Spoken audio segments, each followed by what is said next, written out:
What is going on? Welcome back to the Bad Boy Racing Garage.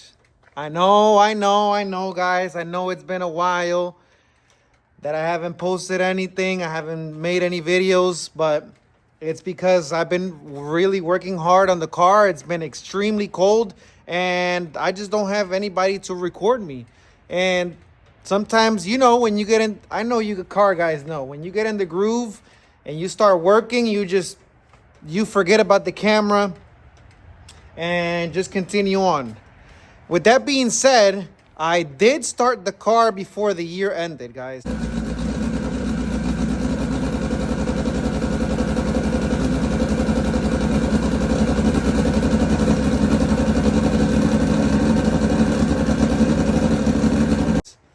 So I'm just gonna update with, I don't even know what was the last thing I posted on the car, but the car actually starts up and everything. I'm not gonna be able to start it up on this video because I just drained the oil and put a new filter on, so I have to go get some oil. But I'm gonna show you guys everything that's done to the car and the build update basically, and everything that's on it right now. All right, guys, so please don't mind the mess around the garage because like I said, I've really been working hard on the car. But the car runs, or I don't even want to say runs, it starts. Some of this wiring is temporary. So before I get started on telling you what's done to the everything, so like this is still, this, you guys know, this still has to get looming. It's all going to get loomed up like this. But the reason why it's not loomed up, you can see where I marked it, where everything is going to split off. The reason why I haven't loomed it yet is because I haven't ordered the bulkhead or the pass-through from the firewall. So I need to get a firewall pass-through so that I can be able to, I might get some rad locks for the radiator and water pump wiring, so we'll see. Anyways, but obviously this is not going to stay like this. This is all going to get loomed. With that being said, also these, I have the Resto tuner bolts like this, all brand new. But again, the studs that are on here, they're all cross-threaded from the previous guy that had this cylinder head. So I got to get the new studs that go on here, and then I'll be able to install my new hardware that I have from Resto Tuner. Now, with that being said, as you guys know, I did everything on this car. I ended up wiring the car myself. As you guys can see, everything has quick disconnects, also known as Deutsch connectors. The car has 8 250-pound injectors from AFIS. I think I showed you guys this. The pressure sensors are remotely mounted. I haven't plumbed all of them yet. I only plumbed one. You can see don't mind those wires, but you can see the -3 line that goes from there to the pressure, fuel pressure regulator. I also installed this old school looking, just regular fuel pressure gauge, because you never know when the fuel pressure sensor is going to go bad. And we always want to know what kind of fuel pressure we got going on. The digital stuff is really cool and advanced and awesome, but you can't beat an actual gauge that's going to tell you what's going on with your fuel. I ended up getting the Dela Cruz, also known as Almanzar coil pack adapter. You can see my fuel system is all plumbed up. I got the mechanical fuel pump from Weldon installed with the Speed Factory bracket.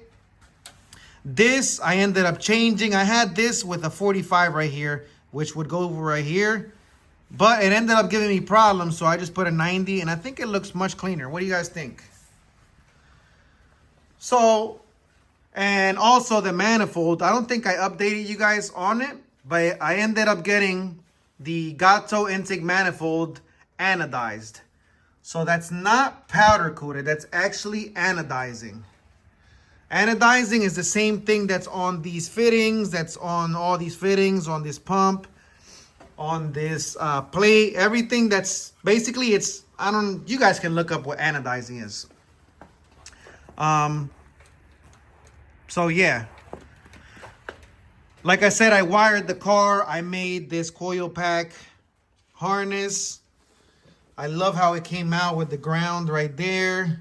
So I made all this. I put all the heat shrink, all the labels. If you're wondering where I got the labels from, I got the labels from ProWire.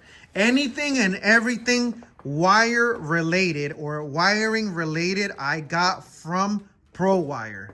They sell legit, also known as genuine or genuine Deutsch connectors. So like these are DTM, these are DTP because these are for bigger wires. Like this one too, this is DTP, DTP, this is DTM. So like the coil harness also has a DTM. My sensors, all those are low dollar. My intake air temperature sensor is from Rife. This TPS I got from AutoZone. So I just got a regular Amazon, a regular AutoZone TPS. If you need help with the hardware, just let me know. The car is using 2 filters from AETF. I got a pre-pump 100 micron, and then I got an after pump, which is down there. You can see it, 10 micron. Electric water pump. So the electric water pump and the radiator fan are both triggered by the ECU. Now, I don't have them pulse width modulated, which would turn them on and off and send a certain amount of current or voltage according to how warm or cool you want the engine. But in my case, since this car is not going to be driven on the street, I just need it to go on and off. And since I turned it on a couple times, you guys can see that the turbo manifold and exhaust is starting to catch some color already. The 16 volt battery is installed. I still need to get the bracket to hold it in, but yeah. This is the update of the car, guys. The car actually turns on. I really wish that I had oil so I can turn it on for you guys. It sounds freaking awesome. And it's just a stock long block. Literally, there's stock pistons and rods. The only thing that has something in it is the cylinder head, which is valve springs and retainers. But I'm pretty sure it has stock valves. I bought the cylinder head just like that. The guy that I bought it from told me that he got it refreshened, resurfaced. He put valve springs and retainers, and yeah, never used it, so I bought it from him. It was still in a bag from the machine shop. Right here, we got the T1 cam trigger sensor, but I'm not using the T1 cam gears. I'm using the Dela Cruz. I got to change these or put some WD-40 to wipe off the little bit of surface rust. This valve cover got done by Charlie Mo or Moi. This window actually got CNC cut, so I didn't just go in there with a cutoff wheel or anything. Here's the O2 sensor, the trigger. Everything has connectors and plugs on it, guys. What else? But yeah, this is what I got going on so far.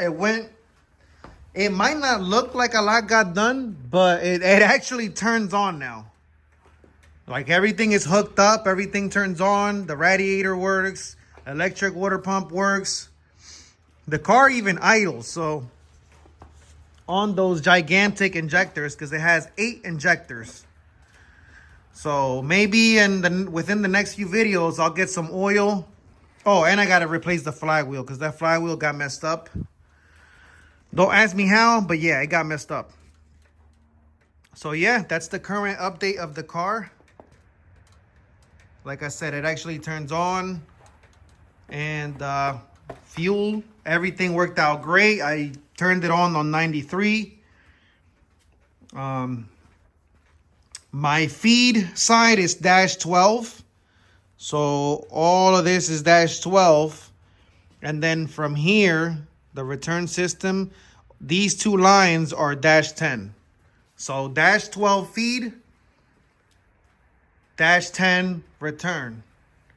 And then for the catch can, I got a single dash 16. Now this is a controversial, everybody thinks that one fitting for the catch can is not enough because they're so used to seeing 4 fittings and then an extra 2 on the block. But this, it's been proven that this has, the inside diameter of this is bigger than 2-10s or 2-12s. One of the two.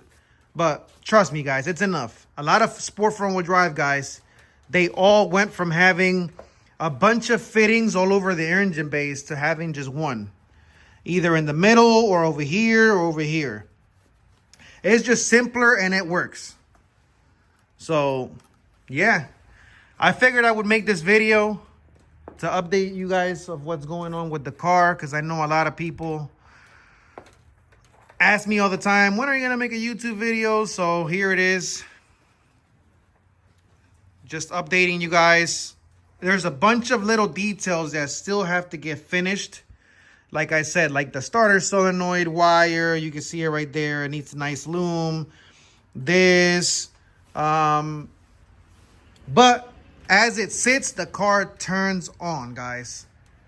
The car turns on as it sits. So I did the wiring, I did everything. You guys know that.